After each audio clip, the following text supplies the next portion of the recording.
Amaka, Joy, and Stephen were speeding through the streets toward David's studio. They had received another message from the anonymous sender. "They've found him, hurry." "We need to move faster," Amaka urged. "Do you think they'll hurt him?" Stephen's jaw tightened. "If they're anything like the ones in my dreams, they won't stop until they get what they want."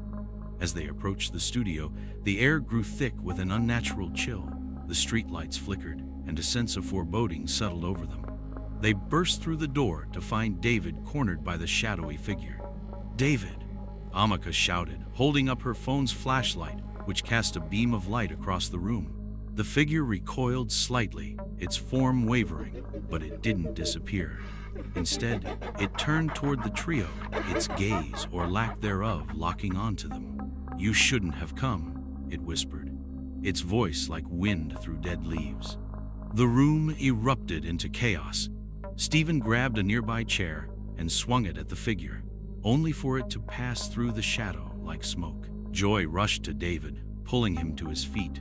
"We're here to help you," she shouted. David's eyes were wide with fear and confusion. "Who are you? How do you know me?" "There's no time to explain," Amaka said, backing toward the door. "We need to get out of here." The shadow figure lunged, its form shifting and elongating as it reached for them. Amaka held up her notebook, the word Yusalu scrawled across the page. The shadow hesitated, its form flickering as if in pain. "Go!" Amaka yelled. Well, well. If you haven't subscribed to the channel yet, you need to subscribe. Amaka woke up with a start, the icy remnants of her dream clinging to her skin like morning dew. Her breathing was uneven, her chest tight, and her heart thrummed like a bird desperate to escape its cage. She clutched her sheets and stared at the ceiling, trying to piece together the fragments of the dream before they dissolved completely. The market again, the stalls, the lanterns, the circle of shadowy figures, and those voices they felt like old friends calling to her from a distant shore. She had felt this way before, many times, but this dream had been the clearest yet. The figures had almost come into focus, almost speaking her name. Swinging her legs over the side of the bed, Amaka sat up. This was the 5th time. Something about these dreams wouldn't let her go, and now they were starting to seep into her waking hours. Songs she didn't know played in her head. The scent of damp earth and wood smoke filled her nostrils when she was alone in her apartment. The worst was the feeling of absence, like something important had been ripped out of her life, leaving behind an ache she couldn't name. Amaka pulled out an old notebook from her drawer. Its cover was worn, the edges dog-eared from years of neglect. She hesitated before opening it, running her fingers over the cover as if bracing herself for what might come next. Finally, she flipped to the first blank page, grabbed a pen, and wrote, "The Night Market." The words felt heavy, as though they carried the weight of more than ink. She paused, then began describing everything she could remember from the dream. Lanterns glowing faintly, casting eerie shadows over wooden stalls, smoke curling through the air, carrying the scent of something sweet and bitter all at once. A circle of figures in the center, their faces blurred, but their presence familiar. They looked at me as if they knew me, as if I was one of them. Her pen trembled as she continued. Words poured out of her as if a dam had broken. She wrote about the whispers that followed her in the dream, the chill in the air, and the strange pull she felt toward the figures in the circle. When she finished, she sat back and stared at the page. Her chest felt lighter, her mind clearer, but then something strange happened. As she read the words she had written, faint memories began to surface like whispers carried on the wind. Amaka closed her eyes, letting the memories wash over her. She was sitting around a fire, laughter ringing in her ears. A warm hand clasped hers, the grip reassuring, protective. A deep voice spoke her name, filled with trust and urgency. "Amaka, stay close." Her eyes flew open, and she gasped. The memory was gone, leaving behind only its ghost. Who had spoken to her? Whose hand had held hers? She couldn't place the faces or the voices, but the feeling of connection was undeniable. It was as though she had once been part of something that mattered, but it had been ripped away. Her gaze fell back to the notebook. She flipped to a new page and began sketching. Her hand moved instinctively, guided by something she didn't fully understand. The stalls of the market took shape first, then the circle of figures. She sketched the glowing lanterns, the swirling smoke, and finally, the shadowy outlines of the people in her dream. When she finished, her breath caught. The figures in the circle weren't completely clear, but their shapes stirred something deep within her. Intending to write down her new dream, something caught her eye. There, scrawled in the margin of the page, was a single word she didn't remember writing.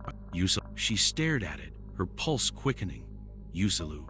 The name buzzed in her mind like a half-remembered melody. She knew it, though she didn't know why. The word brought with it flashes of dense forests, an old house, and the sensation of being watched. Her pen hovered over the page as fragments of a memory stirred, but they were just out of reach. Without thinking, she wrote the name again. Yusalu. The office was quiet, save for the soft ticking of a clock on the wall. Sunlight filtered through half-drawn blinds, casting long shadows over the minimalist decor. Stephen sat stiffly in the chair across from Dr. Jacobs, his glasses slipping down his nose as he fidgeted with the hem of his shirt. "How have you been feeling this week, Stephen?" Dr. Jacobs asked, her voice calm and measured. Stephen hesitated, staring down at his hands. "Fine, I guess. Or at least, I think I am." Dr. Jacobs tilted her head slightly, her pen hovering over the notepad in her lap. "You think?" He sighed, leaning back in his chair. "It's hard to explain. Lately, I've been feeling disconnected, like there's this huge gap in my life, but I can't figure out what's supposed to fill it." Dr. Jacobs nodded thoughtfully. "Disconnected how? From people? From yourself?" "Both," Stephen said after a moment. He pushed his glasses up his nose and glanced at the clock. "It's like I'm here, but I'm not really here. Does that make sense?" "Perfectly," Dr. Jacobs replied. "Many people feel this way when they're grappling with unresolved emotions or unacknowledged memories. Do you think it could be related to the gaps in your memory you've mentioned before?"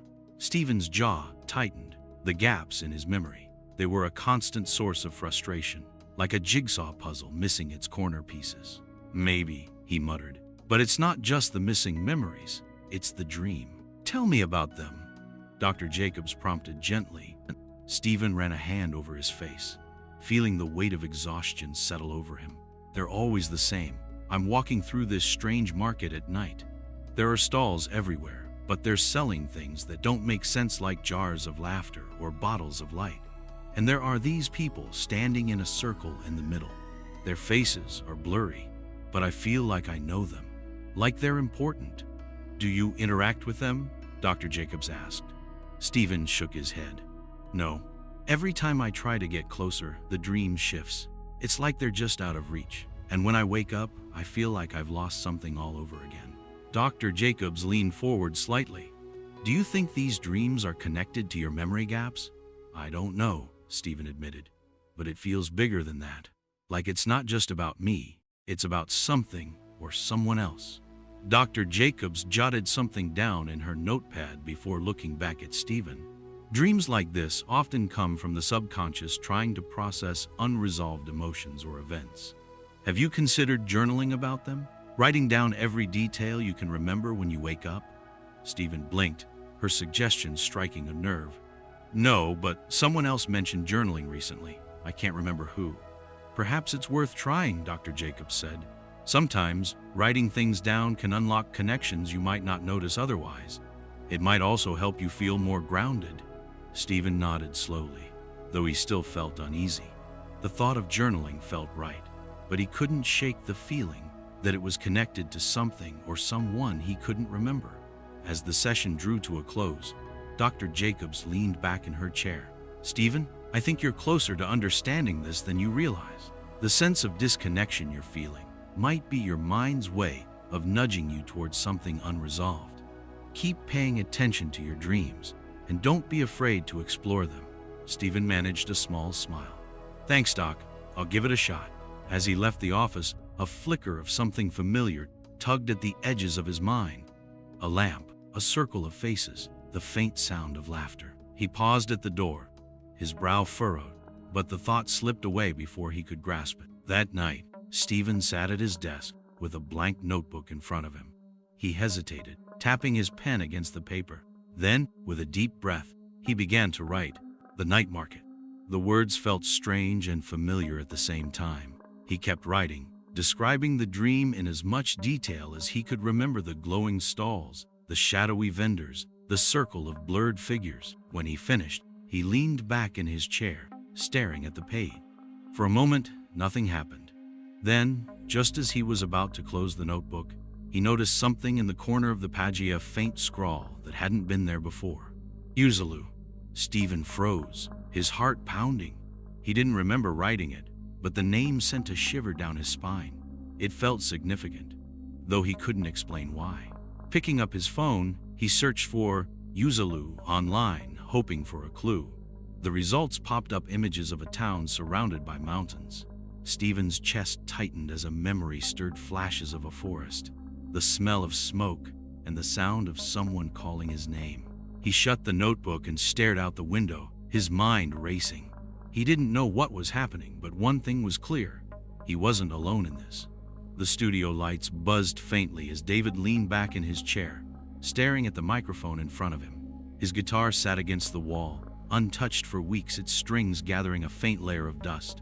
The once vibrant space, filled with the hum of creativity and inspiration, now felt stifling, like a tomb for the songs he could no longer create. He closed his eyes and rubbed his temples. "Why can't I sing anymore?" The question echoed in his mind, relentless and mocking. His voice, the one thing that had always been his refuge, his identity, now felt foreign. When he tried to sing, it was like hearing someone else, a hollow echo of the artist he once was. David sighed and reached for his notebook, flipping through pages of lyrics he had written over the years. Some were unfinished, others complete masterpieces that had once captivated audiences. He stopped at a particular page, his handwriting bold and passionate. "The fire within burns brighter than the sun." He frowned. He couldn't remember writing it, though the words felt deeply personal. The melody lingered faintly in his mind, just out of reach. He tried humming a few notes, but his voice cracked halfway through, sending a jarring wave of frustration through him. "Damn it," he shouted, slamming the notebook shut. His producer, Sam, poked his head into the room, concern etched on his face. "You okay, man?" David forced a smile, though it didn't reach his eyes. "Yeah, just off my game." Sam stepped inside, leaning against the doorframe. "It's been weeks, David. You've never had writer's block like this before. Is something going on?" David opened his mouth to reply, but stopped. How could he explain the strange emptiness that had taken hold of him? The growing sense that something important was missing, even though he couldn't name it. "I don't know," he admitted finally. "It's like I've forgotten how to be me." Later that night, David sat alone in the studio, the glow of the soundboard casting soft shadows across the room. He picked up his guitar, the weight of it both comforting and unfamiliar. Strumming a few chords, he let his fingers move instinctively, searching for a rhythm, a spark, anything. As the notes filled the air, a memory stirred.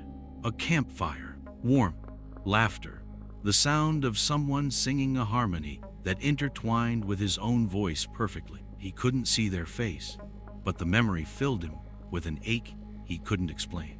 The melody faltered, and David put the guitar down, his hands shaking. Who were they? And why did it feel like they had been an integral part of him, only to vanish without a trace? On getting home, David turned to the microphone and adjusted the settings. He closed his eyes, inhaled deeply, and tried to sing, "The fire within burns brighter than the sun." His voice cracked again, the words refusing to flow. It was as though the music had been taken from him, stripped away piece by piece, leaving behind only fragments. "You're losing it," he muttered, gripping the edge of the desk. But deep down, he didn't believe that. This wasn't just a lack of skill or inspiration. It was something bigger, something deeper. As David sat in silence, his gaze fell on a small framed photo on the shelf. It was an old picture of him with his guitar, smiling wide, surrounded by 4 people. He picked up the frame, his heart racing. They seemed familiar, but he couldn't place them. His mind buzzed with fragmented images: a forest, a glowing lamp, and a circle of people whose faces were blurry but filled him with an overwhelming sense of belonging. Shaking his head, David put the frame down. "Get it together," he whispered to himself, but the feeling wouldn't go away. That night, David had a dream. In the center of the market, he saw them, 3 figures standing in a circle. Their faces were blurred, but their postures were achingly familiar. One of them turned toward him, their hand reaching out. The melody grew louder, more insistent, and for a moment, David felt the urge to step forward. But before he could move, a shadow passed between them, and the music stopped abruptly. The market dissolved into darkness, and David woke with a start, his heart racing. He sat up in bed, the melody still playing faintly in his mind. Grabbing his phone, he hummed it into the recorder, desperate not to lose it again. For the first time in weeks, the spark of creativity flickered back to life. The next morning, David sat at the piano, working out the melody from his dream. The music flowed more easily now, though it still felt incomplete, like a puzzle, missing a key piece. As he played, his phone buzzed on the table. It was a text message from an unknown number. "Do you remember Uselu?" David froze, his fingers hovering above the keys. The name sent a chill down his spine. He had no idea who sent the message, but something inside him whispered that he couldn't ignore it. Without hesitation, he typed back, "Who is this?" The reply came almost instantly. "A friend. We need to talk." David stared at the screen, his heart pounding. The name didn't register, but it stirred something deep inside him, an echo of a connection he couldn't quite remember. He typed back a single word, "When?" The reply was immediate. "Now." The rain pelted against the window of Joy's bedroom, filling the room with a steady, rhythmic hum. She sat curled up on her bed. She exhaled shakily, glancing at the notebook lying open on her lap. It was filled with messy, fragmented entries, desperate attempt to make sense of the dreams that had haunted her nights. The dreams of a forest, of shadowy figures, of a market filled with impossible trade. No matter how much she wrote, she couldn't shake the feeling that there was something, someone she was supposed to remember. Tonight, however, she was too tired to write. Her fingers hovered over the pages aimlessly, her thoughts swirling. Flipping to the next page, her hand froze mid-motion. There, tucked between 2 pages, was a photograph. Her hands trembled as she pulled it out. It was old and slightly faded, the edges worn as though it had been handled many times before. The image showed 4 people standing in front of a dense forest. One of them was unmistakably her cautious smile, her posture, even the way her hands were clasped nervously in front of her. But it was the other 3 that made her heart race. They were strangers. At least they should have been. She couldn't place their names or their faces, but something about them felt achingly familiar. A warmth bloomed in her chest, coupled with an unbearable sense of loss. Who were they? Why did the sight of them make her feel like she'd forgotten something vital? Turning the photo over, she found a single word scrawled in shaky handwriting on the back. "Together." Joy pressed the photo to her chest, tears welling in her eyes. She didn't know why, but the image stirred something deep inside her, something she hadn't felt in years. It wasn't just the familiarity of the people in the photo. It was the overwhelming certainty that these people had once been everything to her. She thought back to the dreams, the circle of shadowy figures, the whispers calling to her, the vague sense of being pulled toward something she couldn't name. Were these people the figures in her dreams? Had they been there with her in the market? Her fingers traced the edges of the photo as the rain continued to pour. "Who are you?" she whispered to the empty room. Desperate for answers, Joy grabbed her pen and wrote in the notebook beside the photograph. The market, the dreams, together. The moment her pen left the page, the words seemed to shimmer faintly, though she blinked, and the effect was gone. She stared at the notebook, willing the fragments of her memory to resurface. Suddenly, a sharp, fleeting image flashed in her mind. A campfire burning brightly in the dark, laughter echoing around her, though the faces remained blurred. A voice calling her name with warmth and urgency. "Joy, you'll be okay. Stay close." Her breath caught, and she clutched her chest. The ache of connection was almost too much to bear. The next morning, Joy couldn't shake the feeling that the photograph was the key to everything. She tucked it carefully into her bag and carried it with her throughout the day, unable to let it out of her sight. That evening, as she sat by the window watching the rain, her phone buzzed. A text message appeared from an unknown number. "Do you remember Yusalu?" Joy's heart skipped a beat.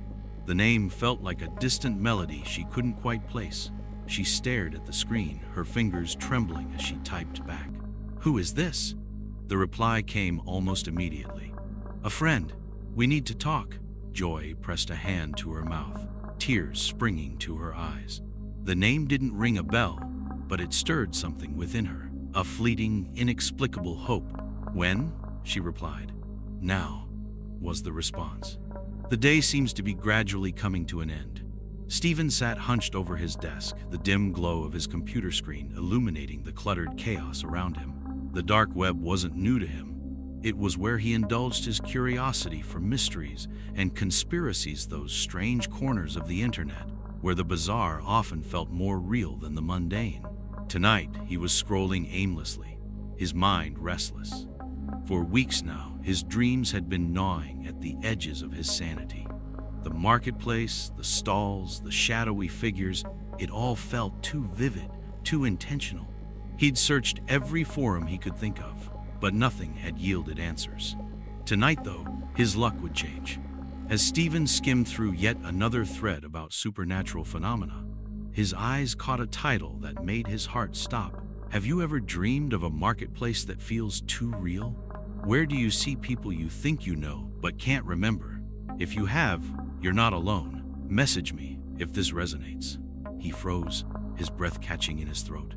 The words seemed to leap off the screen, tugging at something deep within him. His fingers hovered over the keyboard, his mind racing. Was this a coincidence? Or had someone else experienced the same thing? His hands shook as he clicked the link. The thread was short, with only a few responses. Most were dismissive, calling it a hoax or a psychological trick. But the original poster, a user named Wraith77, had replied to each comment with eerie precision. "It's not just a dream. The market calls to those it touches. If you've seen the faces, then you've been marked. The market doesn't forget, even if you do." Stephen's heart pounded. His dreams had always felt significant, but this confirmation, this idea that others had seen the same things, was terrifying and exhilarating all at once.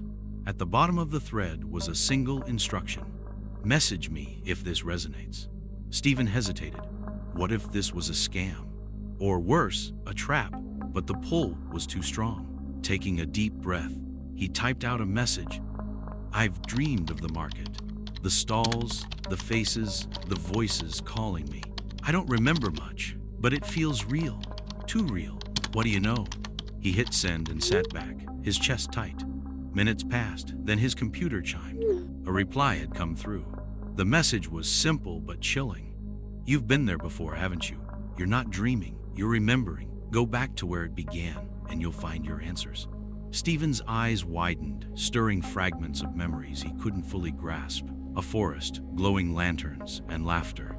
He clenched his fists, frustration bubbling to the surface. Why couldn't he remember? He typed back quickly, "Who are you?" Another reply came almost instantly. "Not important. What matters is that you're not alone. There are others. Find them. Together you'll remember." His computer chimed again. Another message appeared. "Check your memories. Look for what doesn't belong. The market hides in plain sight." Stephen's pulse quickened as he read the words. His memories had always felt fragmented, like pieces of a puzzle scattered in the dark. Maybe this was the key to piecing them together. Without thinking, he grabbed his notebook and flipped to the section where he had scrawled details of his dreams. And then he saw it. A single word written in the margins, faint and almost imperceptible. "Together." The word sent a chill down Stephen's spine. He didn't remember writing it, but there it was, clear as day. He flipped through the notebook, searching for more clues, and found another word scrawled on a different page. "Yusalu." His breath hitched. This wasn't a coincidence. The market, the dreams, the fragmented memories, they were all connected. And now he had a name, a place, a starting point. Stephen turned back to his computer, his fingers flying over the keyboard. He sent one last message to Wraith77. "Who are the others? How do I find them? The reply came swiftly. They're already looking for you. Follow the memories, and you'll find them. Stephen stared at the screen, his mind racing. For the first time in 4 years, he felt a glimmer of hope. The answers were out there. He just had to find the man, the others who shared his connection to the night market. Grabbing his notebook and his laptop, Stephen packed a bag. His instincts told him he wouldn't be coming back anytime soon. An hour later, Joy sat across from Amaka in a quiet cafe. They both stared at each other in somewhat start of disbelief. Amaka and Joy brought out the photos from their respective bags, and with a sense of awe, they both said, "This is me." Joy felt her chest tighten. She didn't recognize her, not fully, but something about her presence felt right, familiar. "You got the same message?" Amaka nodded in agreement. "Whosoever sent this, they must know something." Joy pulled out the photo and placed it gently on the table between them. I think we need to figure this out." Amaka stared at the photo, her eyes welling with tears. The two women sat in stunned silence, the weight of the moment sinking in. Though they didn't remember each other completely, the photograph and the dreams had brought them back together. "Do you think of the others?" Joy asked, her voice trailing off. "The dreams are blurry, but I believe whoever sent us this message definitely has a plan." Not long after that, Stephen walked in with his backpack. He didn't seem to know where he was going, as he seemed to be chatting with someone for directions. He is suddenly met with the gaze of Joy and Amaka as a sudden realization of knowing their faces washes upon him. The three of them sat in stunned silence, the weight of their shared yet fractured memories pressed down upon them. The pull of the night market was undeniable. For the first time in years, they weren't alone. The cafe was quieter now, the afternoon crowd thinning. Joy, Amaka, and Stephen sat together, their photographs and notebooks spread out across the small table. Each of them carried a strange mixture of relief and trepidation. Relief that they had found each other, and trepidation for what came next. As Stephen scrolled through his phone, a notification pinged. He frowned, unlocking the device. The others noticed his expression shift from confusion to alarm. "What is it?" Amaka asked, leaning forward. Stephen turned the screen toward them. It was a message from the anonymous number that had brought them together. "You've found each other, but there's one more. The man in the photo. You must find David. Only then can your memories return." Joy's hand flew to her chest, the weight of the words sinking in. David, the other one in the picture. Amaka picked up the photo, her finger tracing the blurred figure next to Stephen. I think I've seen him before, but I can't remember where." Stephen's voice was steady but grim. "We need to find him. If this person knows who he is, maybe they know where he is." Almost immediately, another message came through. "Hurry, the market vendors know something is wrong." The three exchanged uneasy glances. The market vendors, those shadowy figures from their dreams, the ones who had taken so much from them. "We don't have much time," Amaka said, her tone resolute. "Let's start now." The next few hours were a whirlwind of research, calls, and memories. Amaka, Joy, and Stephen scoured their notebooks and photos, searching for any clue that could lead them to David. Joy remembered a vague mention of music, a melody that lingered in her dreams. Amaka recalled a fleeting vision of a stage, a guitar, and a spotlight. "That must be it," Stephen said, pacing the room. "He's a musician. If we can figure out where he performs or where he lives, we might find him." The trio pieced together fragments of their memories and scoured online databases, local event listings, and social media. After hours of searching, they found a lead, a small studio in Lagos where David had recorded music. But as they prepared to leave, a shadow passed over the window. Joy froze, her breath hitching. "Did you see that?" she whispered. Stephen nodded, gripping the edge of the table. "We need to go, now." The three hurried out of the cafe, feeling the presence of something unseen following them. The streets seemed darker, the air heavier. The vendors from the night market were awake, and they were hunting. David sat alone in his studio, strumming his guitar absent-mindedly. The melody from his dream haunted him, refusing to let go. He had tried to recreate it, but it always felt incomplete, like it was missing something or someone. The room grew colder, and David shivered. He glanced at the clock. It wasn't late, but the shadows in the corners of the studio seemed darker than usual, shifting as though alive. He shook his head, trying to focus. But then he heard Ida faint whisper, his name, David. He stood up, his heart pounding. "Who's there?" he called out, his voice trembling. The shadows moved, coalescing into a shape. A figure emerged, tall and featureless, its presence suffocating. David stumbled back, knocking over his chair. The figure didn't move, but seemed to grow larger, its whispers growing louder. Meanwhile, Amaka, Joy, and Stephen were speeding through the streets toward David's studio. They had received another message from the anonymous sender. "They found him, hurry." "We need to move faster," Amaka urged, her voice laced with urgency. Joy clutched the photograph tightly, her fingers trembling. "Do you think they'll hurt him?" Stephen's jaw tightened. "If they're anything like the ones in my dreams, they won't stop until they get what they want." As they approached the studio, the air grew thick with an unnatural chill. The streetlights flickered, and a sense of foreboding settled over them. They burst through the door to find David cornered by the shadowy figure. "David!" Amaka shouted, holding up her phone's flashlight, which cast a beam of light across the room. The figure recoiled slightly, its form wavering, but it didn't disappear. Instead, it turned toward the trio, its gaze or lack thereof locking onto them. "You shouldn't have come," it whispered, its voice like wind through dead leaves. The room erupted into chaos. Stephen grabbed a nearby chair and swung it at the figure, only for it to pass through the shadow like smoke. Joy rushed to David, pulling him to his feet. "We're here to help you," she shouted. David's eyes were wide with fear and confusion. "Who are you? How do you know me?" "There's no time to explain," Amaka said, backing toward the door. "We need to get out of here." The shadow figure lunged, its form shifting and elongating as it reached for them. Amaka held up her notebook, the word Yusalu scrawled across the page.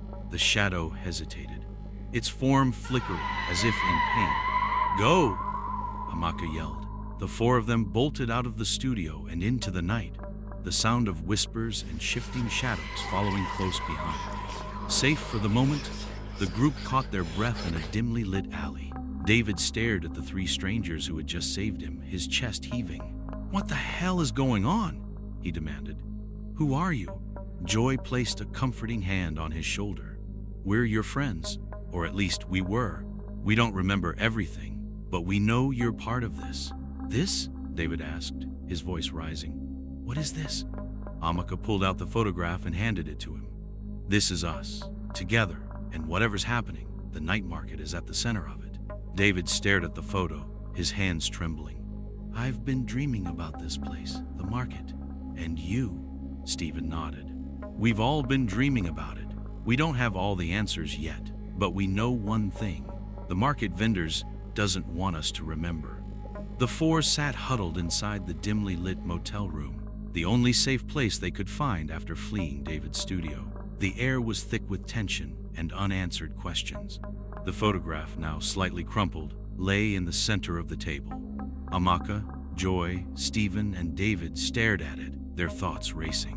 "We wouldn't even be here if it weren't for the messages," Joy said, breaking the silence. "Whoever sent them, they know us. They know the market." David leaned forward, his jaw tight. "But why haven't they shown themselves? What are they waiting for?"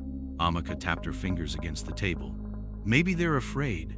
The vendors, those shadows, they're not just going to let us remember. Whoever sent the messages might be hiding for a reason." Stephen adjusted his glasses, his expression thoughtful.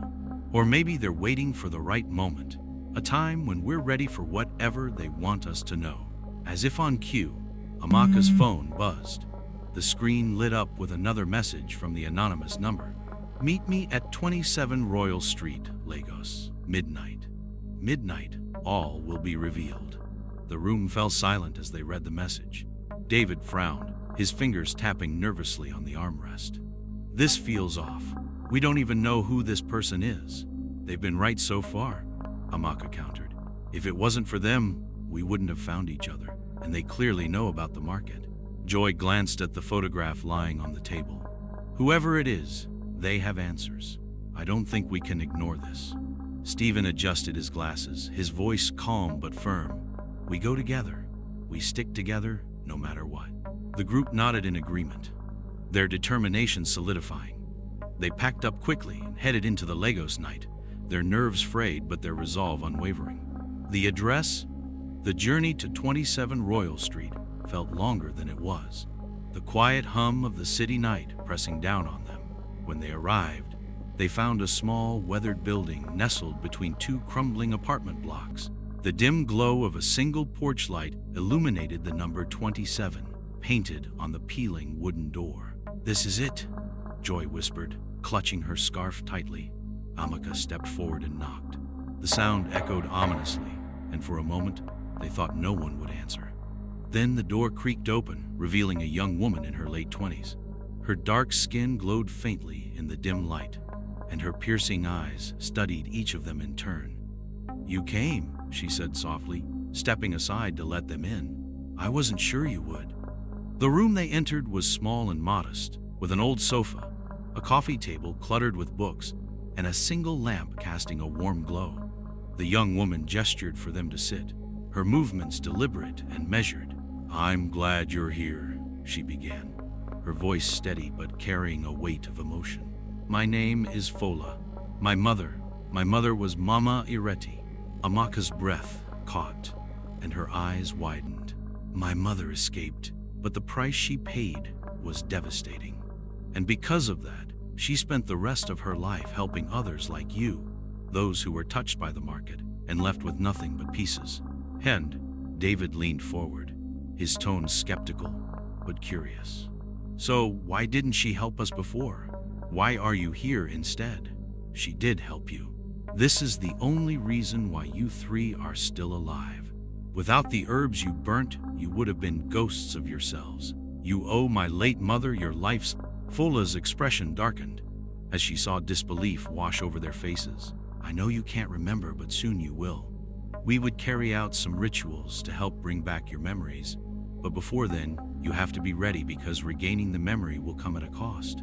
Mother died 3 years ago, and ever since I have been looking for you. The market never forgives, and it never forgets. It sent its shadows after her, and eventually, it took her. Her voice broke slightly, but she steadied herself. Before she died, she told me everything. She taught me the rules of the market, how to navigate it, and how to help others escape its grip completely. Fola stood and walked to a small cabinet, pulling out a weathered, leather-bound journal. She placed it gently on the table before them. This was hers. Inside are the names of everyone she helped, and your names are in here too. Joy gasped, her eyes filling with tears. Our names? How? We don't even remember her. You wouldn't, Fola said.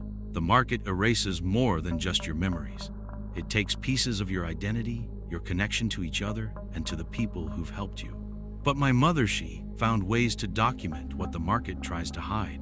She flipped through the journal, stopping at a page where 4 names were written in elegant script.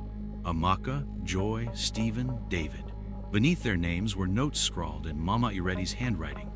Amaka, the protector, traded her voice for the safety of the group. Joy, the giver, traded her joy to save her mother. Stephen, the thinker, traded his knowledge to shield the truth. David, the dreamer, traded his talent for fame. The room fell silent as the words sank in. Each of them felt a surge of emotion, grief, anger, and a faint glimmer of hope. Fola continued, her voice resolute. My mother believed that if you ever found each other again, you'd be able to reclaim what was taken. But the market knows this, and it will do everything in its power to stop you. The warning. Fola closed the journal and leaned forward, her piercing gaze locking onto theirs. The market's vendors are already hunting you. They can sense your connection reawakening. If you don't act quickly, they'll destroy you. The air in the room thickened with anticipation as Fola turned to the group, her expression grave yet tinged with hope. She picked another of Mama Ireti's journal, her fingers brushing the worn leather cover, and opened it to a page filled with intricate drawings and cryptic text. There's something you need to know, Fola began, her voice steady. My mother believed in a prophecy, a legend passed down among those who've encountered the night market. She called it the prophecy of the 4 white horses. Amaka furrowed her brows, leaning forward. 4 white horses? Fola nodded, placing the journal on the table and pointing to a faded illustration. It depicted 4 radiant horses with shimmering golden tails, galloping through a forest cloaked in shadows. Beneath the drawing were words written in an ancient script. "They're not literal horses," Fola explained. "The prophecy speaks of 4 individuals, the white horses with golden tails, who have the power to break the leash of the night market completely. They are the only ones who can sever its ties to this world." Joy's voice trembled as she stared at the drawing. "And you think that's us?" "My mother believed so," Fola said, meeting Joy's gaze. "She spent her life studying the market and the prophecy, trying to understand how it could be fulfilled. When she encountered you, she knew there was something extraordinary about your connection. You've already defied the market by finding each other again, something that should have been impossible." Stephen adjusted his glasses, his analytical mind racing. "But why us? What makes us the so-called white horses?" Fola tapped the journal, her expression thoughtful. "The prophecy says the horses are bound by sacrifice and loss. They've each paid a heavy price, but in doing so, they've gained the power to challenge the market's rules. You're connected by more than just your trades, you're connected by destiny." David let out a sharp laugh, his tone laced with disbelief. "Destiny? We can't even remember each other properly, and you think we're supposed to, what, save the world?" Fola's gaze didn't waver. "Not the world, but yourselves and everyone else who's fallen victim to the market." Amaka's fingers brushed the edges of the journal as she read aloud the faded text beneath the illustration. "When the shadows grow and the market thrives, 4 white horses with golden tails will rise.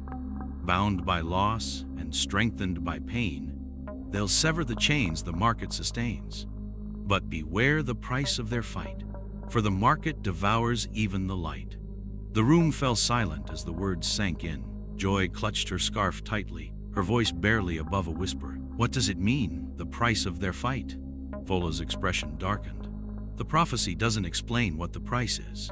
My mother believed it was the market's way of protecting itself, ensuring that even if you succeed, you'll have to pay dearly." Amaka looked up from the journal, her jaw set. "So, what do we do? How do we sever the chains?" Fola reached for a bundle of papers tucked inside the journal. She unfolded them to reveal a map and intricate drawing of the night market, surrounded by swirling patterns and symbols. "The prophecy says the horses must confront the core of the market. Its heart. That's where the chains are anchored. If you can destroy them, the market's grip on this world will be broken." David shook his head, frustration flickering across his face. "And how exactly are we supposed to do that? We can't even fend off the shadowy figures, let alone destroy the market's heart." Fola placed a hand on the glowing lamp beside her. "You have more power than you realize. Each of you carries a piece of the market's essence. What it took from you has also tied you to its very core. Your sacrifices are your strength. My mother believed that's why the market fears you." Stephen stood pacing the room. "So, let me get this straight. We're supposed to use what the market took from user trades, our sacrifices, as some kind of weapon against it?" Fola nodded. "Exactly. But it won't be easy. The market will fight back, and the shadows will do everything in their power to stop you. That's why you need to prepare to understand your trades fully and learn how to wield their power." Joy's voice quivered with uncertainty. "But what if we fail?" Fola's eyes softened. "If you fail, the market will tighten its grip on you and everyone it's ever touched. But if you succeed, you'll be free. All of you. And you'll free countless others." Amaka stood, her gaze unwavering. "We've come this far. I'm not giving up now." Stephen stopped pacing, his analytical mind finally settling. "If this is what we have to do, then we need to figure out how to access the market's heart." David crossed his arms, still hesitant but beginning to understand the gravity of their role. "I'm not saying I believe in destiny or any of this prophecy stuff, but I can't just walk away. Not now." Joy wiped a tear from her cheek, her voice steadying. "Then we stick together. We figure this out, whatever it takes." Fola smiled faintly, a flicker of hope in her eyes. You're stronger than you think, and you're not alone. My mother's teachings will guide you, and I'll help you as much as I can." She handed the map to Amaka, the golden line shimmering faintly in the lamplight. "This will lead you to the market's core when the time is right. But be careful. The closer you get, the more dangerous it will become." As the group prepared to leave, Fola stopped them at the door. "One more thing," she said, her tone grave. "The prophecy speaks of a choicy moment where you'll have to decide whether to fight for freedom or surrender to the market. That choice will define not only your fate, but the fate of everyone tied to the market." Amaka turned to her, her voice resolute. "We'll make the right choice." Fola's eyes glinted with a mixture of fear and hope. "I believe in you, but remember, the market remembers, and it will do everything in its power to make you forget." With that, the group stepped out into the night, the weight of their destiny pressing down on them. The prophecy of the 4 white horses had begun to unfold, and the path ahead was fraught with danger and uncertainty. But for the first time, they carried a glimmer of hope, a belief that they might finally reclaim what the market had stolen.